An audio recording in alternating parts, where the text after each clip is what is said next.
Hello, everybody. I'm Derek Arden, and welcome to Monday Night Live. Tonight, we've got another fantastic session with Tracy Hooper. I've invited Tracy back to join us. Tracy was with us in February of this year and gave us a fantastic session. Tracy's in Portland, Oregon, in the USA, exactly 4,862 miles away from where I am in Guildford. Welcome, Tracy. Thanks very much indeed for coming back and joining us.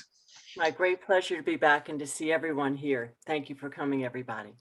Now, Tracy's asked me, Tracy's going to do a session on words to lose and words to use. This is really important for all of us because we do tend to use slang words. We do tend to use words that don't empower us, and we all get caught out. And a couple of my mentors have really pointed out to me how I've lost some initiative by not using the right language. And the people that we work with will do the same when they're giving presentations.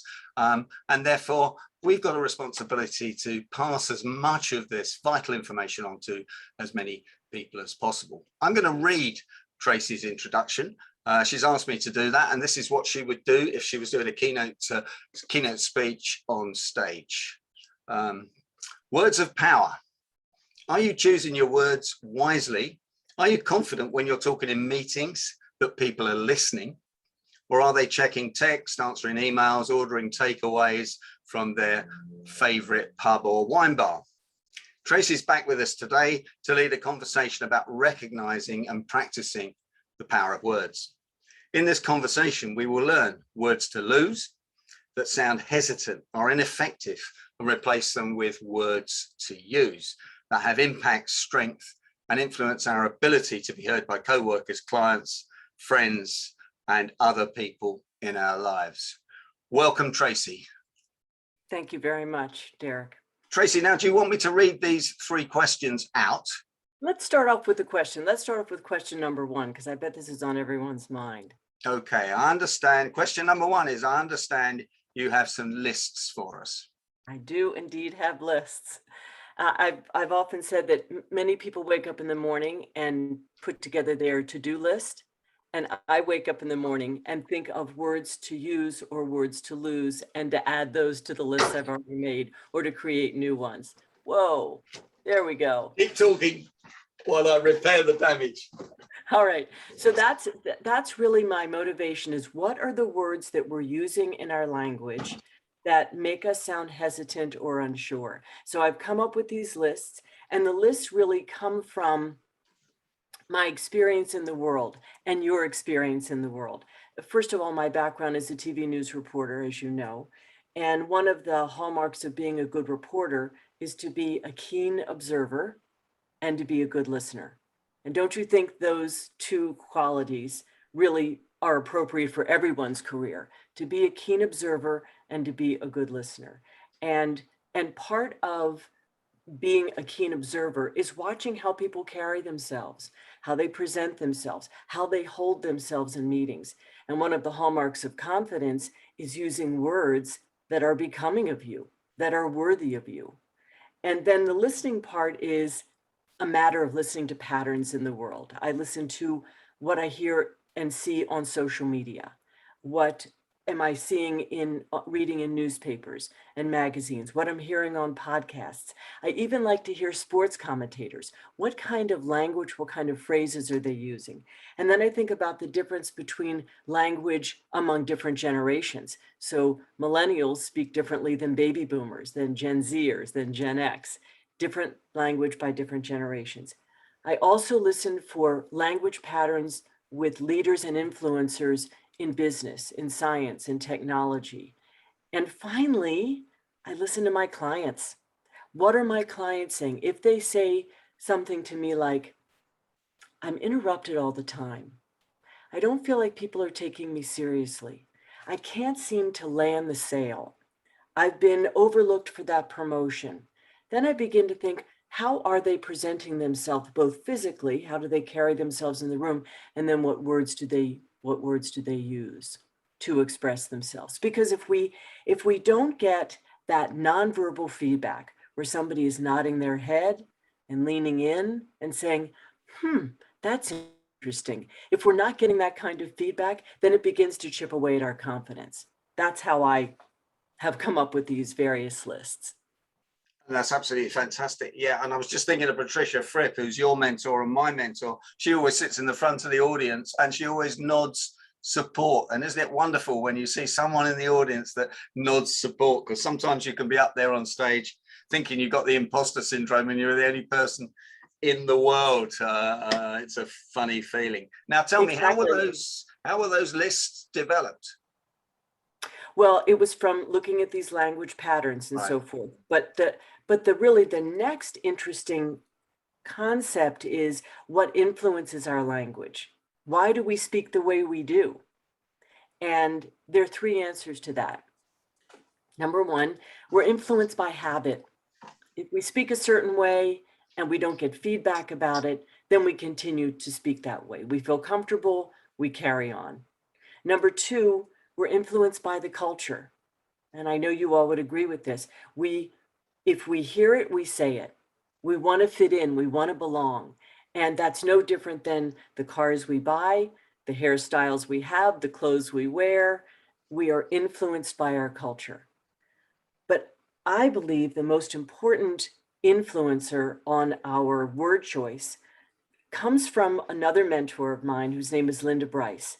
And Linda is a voice coach. She works with speakers all over the world, singers and speakers. And by the way, you all, we are all speakers. We are all public speakers, whether we're speaking with one other person or whether we're speaking to a group of 100, unless we are in our offices writing all day and not having any contact with anybody else, we are public speakers.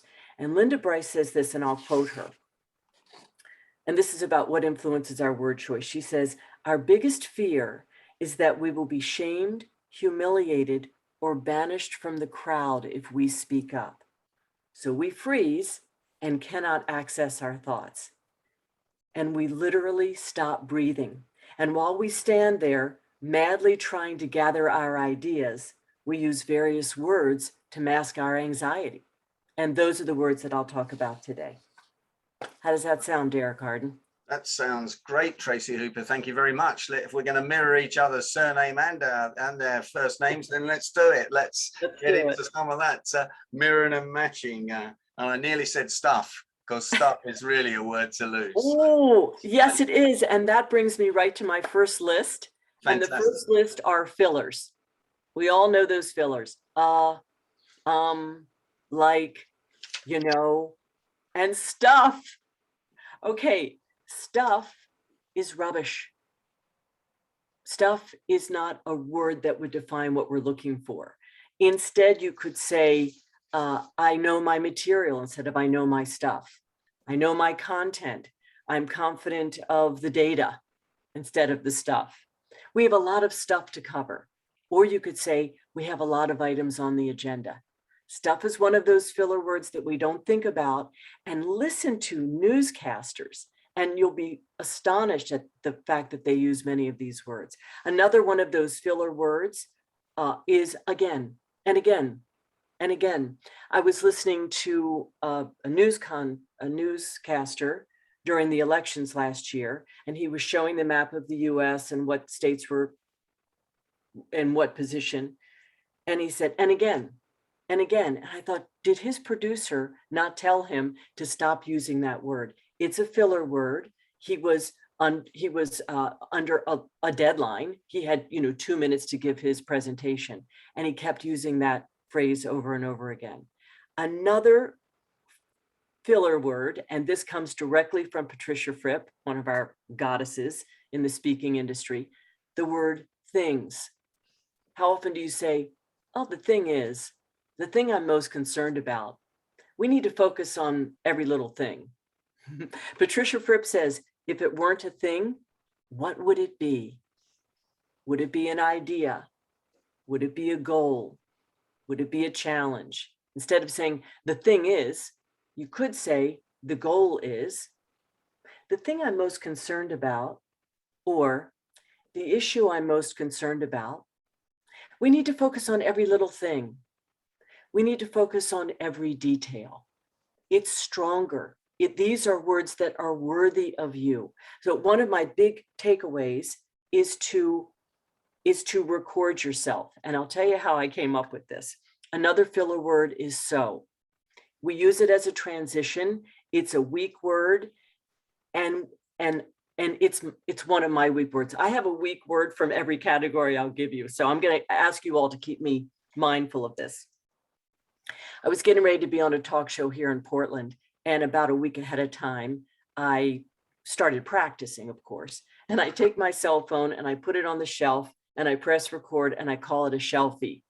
And in the course of a 6-minute mock interview, because I'd spoken with the producer and we talked about the theme, and then I had sent them a list of questions, and then I started practicing.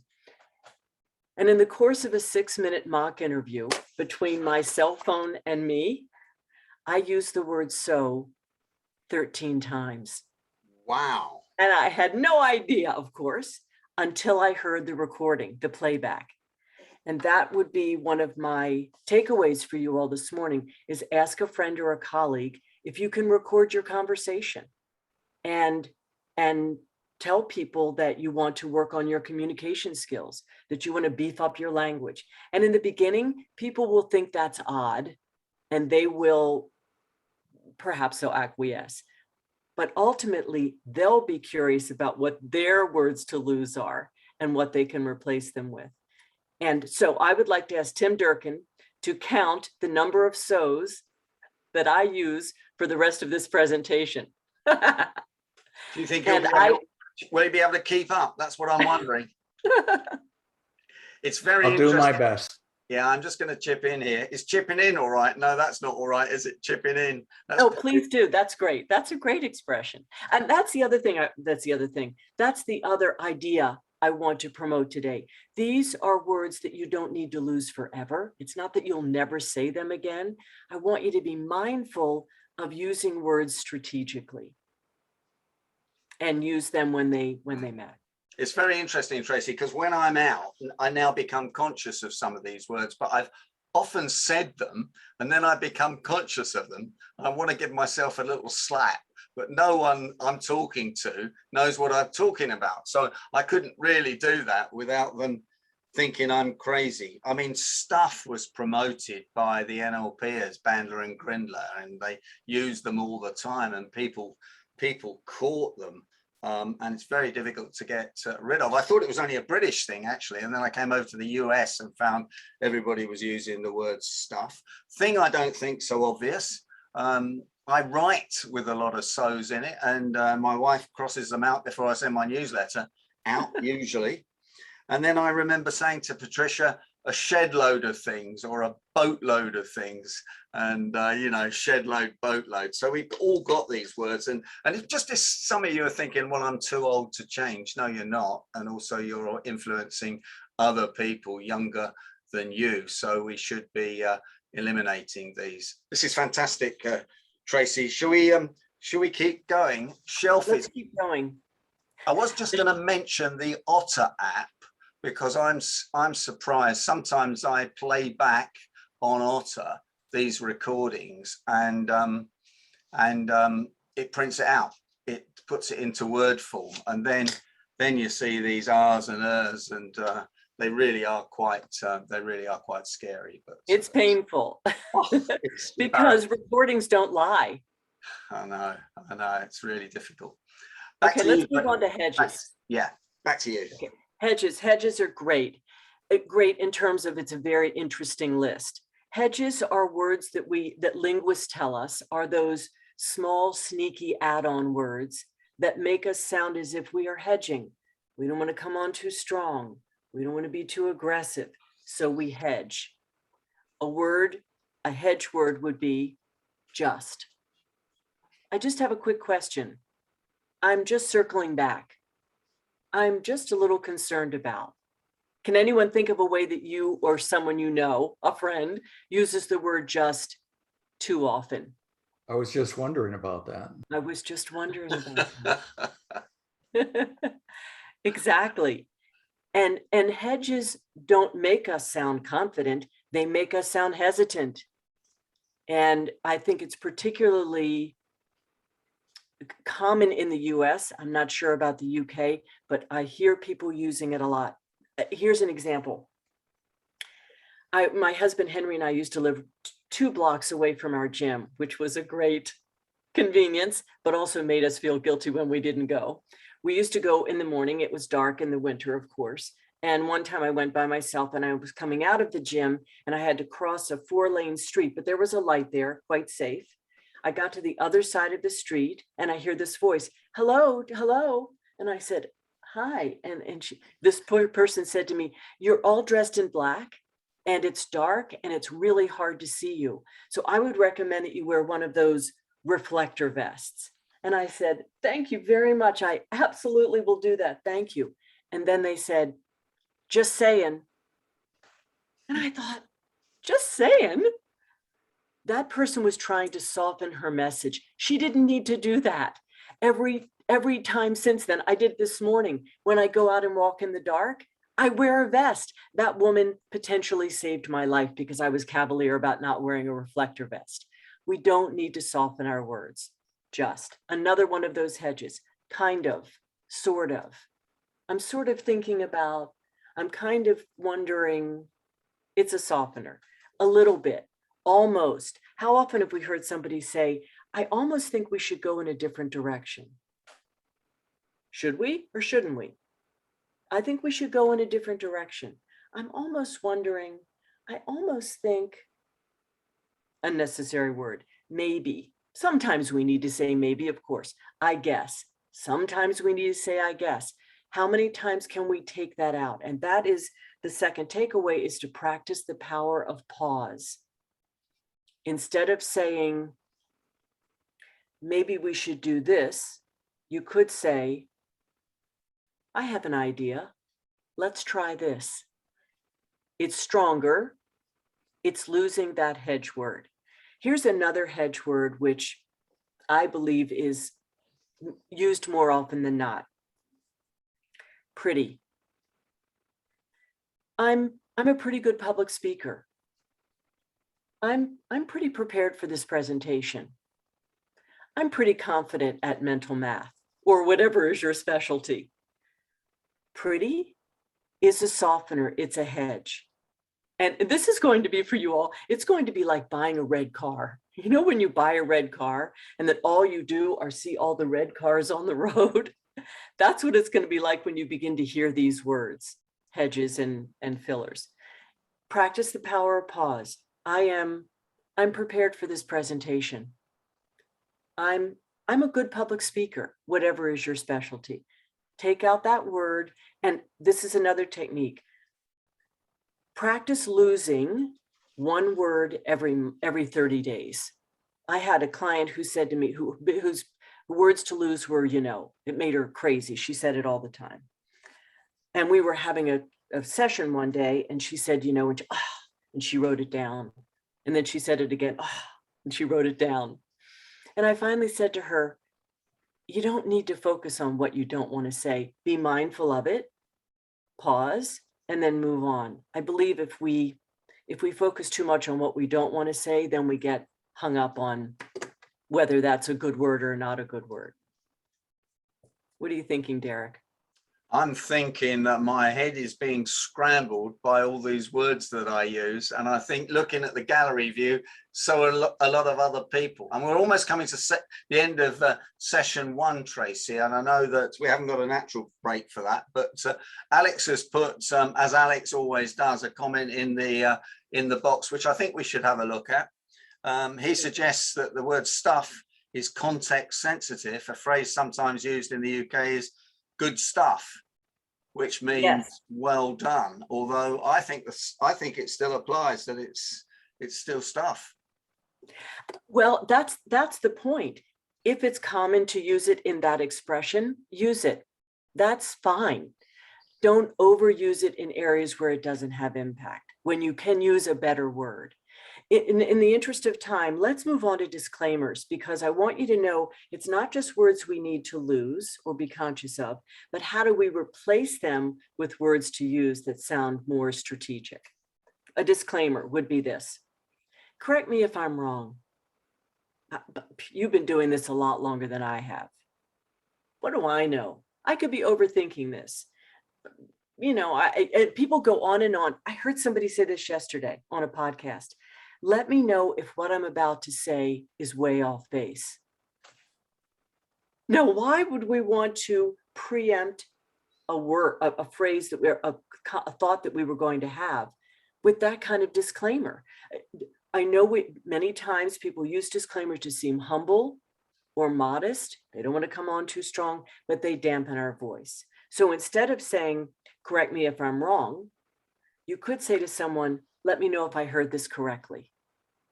Instead of saying, oh, you've been doing this a lot longer. Well, that could be true, but you may have a fresh perspective. So you could say, in my experience, from my perspective. If someone says, oh, I could be totally overthinking this, that's called the fact that everybody's brain operates differently. You could say, here's my perspective. What do I know? Or I could be way overthinking this, or this is just my 2 cents. Instead, you could say, let's dig deeper. What if we try this? Don't feel like you have to have a setup phrase for every comment you're going to make. I did hear somebody, a serious news person on a reputable news station, say, this may sound like a stupid question. Why? Instead, you could say, here's my question. Now, this is a phrase that comes from my mom, who I adore. She's 89 years old next month.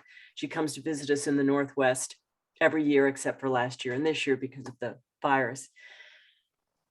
This is her setup phrase, and I love this, and I encourage you to do this, to say this. This thought is 30 seconds old.